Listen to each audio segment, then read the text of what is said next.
I have a question for you. How do you manufacture consent for war? Well, one way to do it is to have the mass media openly teaming up with the military-industrial complex and think tanks and planning out war games that are only a few years away from actually happening. So this is what happened this weekend. Meet the Press did a remarkable segment. Let me just play the little teaser here. I mean, if you ever needed any more evidence as to how the government is in cahoots with mainstream media, this is exactly how it is. So here was how Meet the Press, here's how Chuck Todd set up this amazing segment that we've never seen before in the history of television. Watch how he set this up. Up next, something truly extraordinary for television. We did a war game that the Meet the Press team organized on what might happen if China moved to seize Taiwan and the U.S. tried to stop the invasion. You want to stay with us for this one?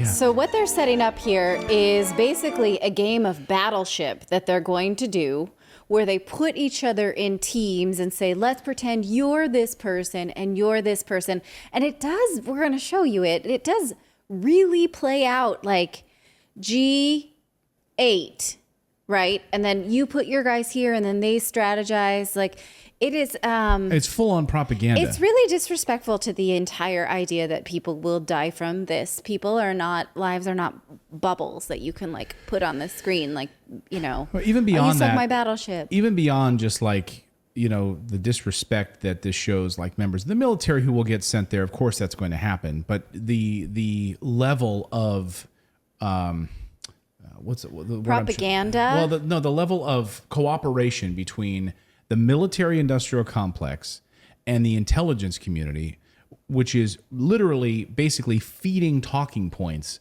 to the mainstream media. You know, that's why when you watch this show, we try to cover these stories. Yes, and you talked about, like we joked a few minutes ago about like maybe I get excited by the idea that we do get banned and we get our wrists slapped because we get censored on a regular basis. That means we're doing it right. Because the mainstream media, Meet the Press, is not going to get banned or censored. They're doing a literal war game with a conservative think tank that is literally set up an entire segment that they broadcast on national television on one of the most watched shows on the weekend. Right. And they put out this date, too. They're like, in 2027, when China invades Taiwan, how will the U.S. deal with this invasion? And they map out this whole war game. Here's how they did it after they came back from break. Well, let's first tell you who funded them, right? So they did this segment alongside the firm called Center for New American Security. Okay, security here, let's put an asterisk in that, because this group is funded by the Pentagon and by corporations such as Northrop Grumman, Raytheon, Lockheed Martin. Mm-hmm. And so, okay, this is a group that has a dog in this fight, right? Has a vested interest in war, showing you what fun and games it will be when we go to war. They put this war simulation into place and they say the year is 2027. So, you know, far enough that you don't have to be worried right now, but close enough that you keep it in your psyche. They never explain why they use this word, but I've just explained to you why they use that number. Yeah. So here it is. Let's watch. Welcome back. In our final episode of this season's Meet the Press Reports, we put together a remarkable war game simulation of how the U.S. might react if China invaded Taiwan. The National Security Think Tank Center for a New American Security, or CNAS, convened two teams. The blue team representing the United States and the red team representing China. Because red is always Which side bad. would prevail? Would China attack the U.S. mainland? Could nuclear war break out? The conflict takes place in 2027. There are 3 rounds of strategy, and I spoke to the game master after each round to see where the conflict stood. Here's a look.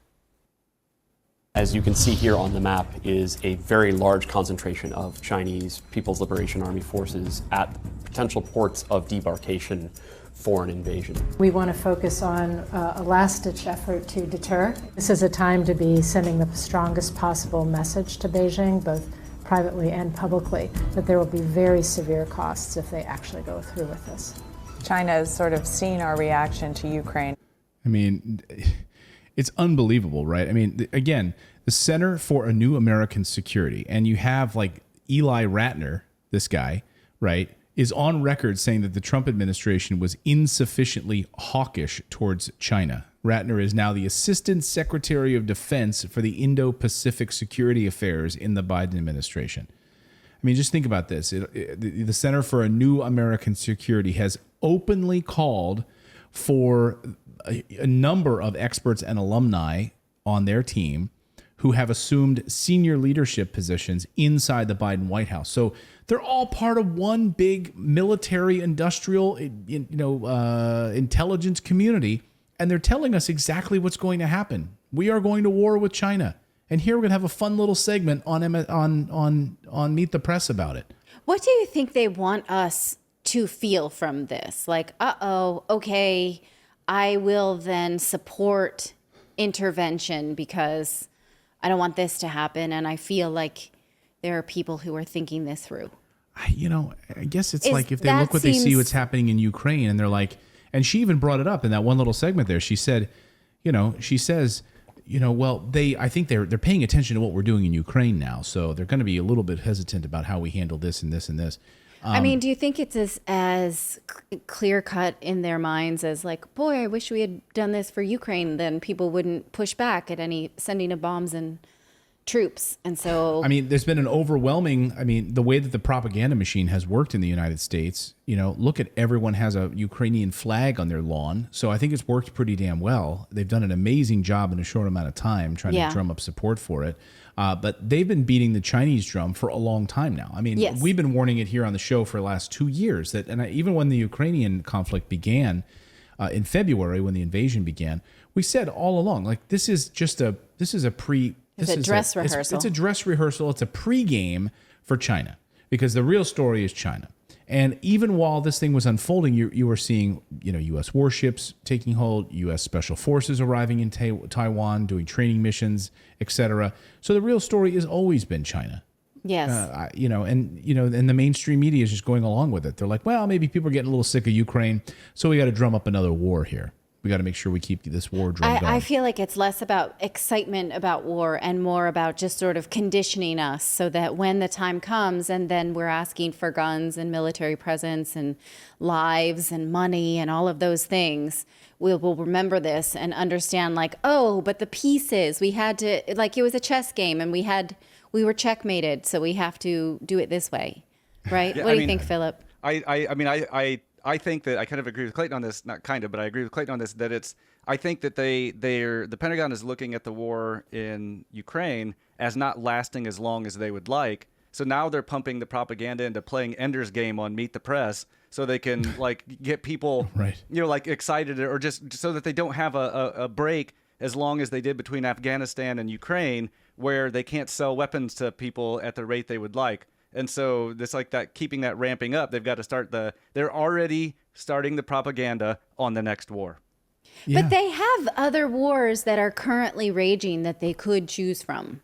But those aren't as fun because we're not able to put as much military hardware in those places. So it's like this would actually, like, they have to be salivating over this because this isn't a proxy war. This would put us right back in it, like ourselves. And Americans aren't going to disagree with our supporting our own troops.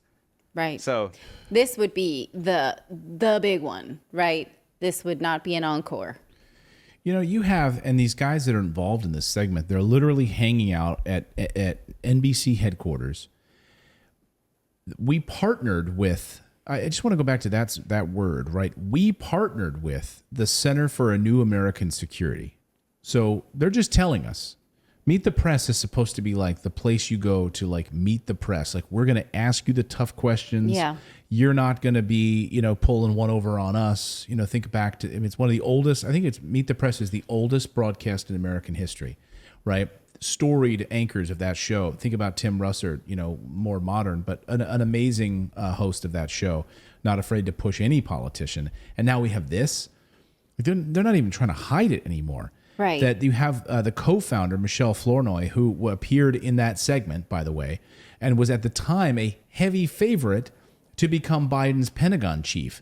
She wrote a foreign affairs op-ed in 2020 arguing that the United States needed to develop the capability to credibly threaten to sink all of Chinese military vessels, submarines, and merchant ships in the South China Sea within 72 hours.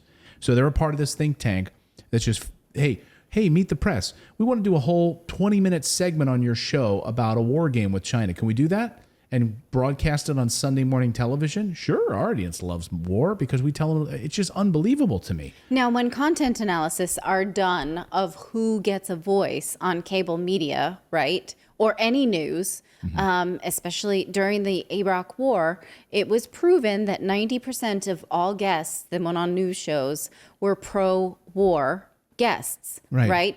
So the United States audience, the American audience, only gets 10%, if that, of voices who are promoting peace. Who are those people? Now, I don't know. Gabrielle, what's her name? Tulsi Gabbard. This is what I want to say. Yeah. Tulsi Gabbard, and then we hate her for it, right? Right. We don't have many anymore. I mean, it's just unbelievable to me. I wanted to pull up this one quote if I could. Where did I have it? I don't think that's... Oh, yeah, but this was the tweet. Sorry. I have so many elements today. I need to be better organized with this. Dave DeCamp. Here it is. Dave DeCamp. NBC News teaming up with neocon think tank CNAS, whose top donors from 2021 to 2020 to 21 were Northrop Grumman, the Pentagon. Other notable donors include Raytheon, Taiwan's de facto embassy in the U.S., and Lockheed Martin. So you would think that journalists maybe would not want to, be hanging out with those people who have a vested interest in war, or not be so favorable to them, or at the very least let us know who they are in a clearer way. None of those things happened. No, not at all.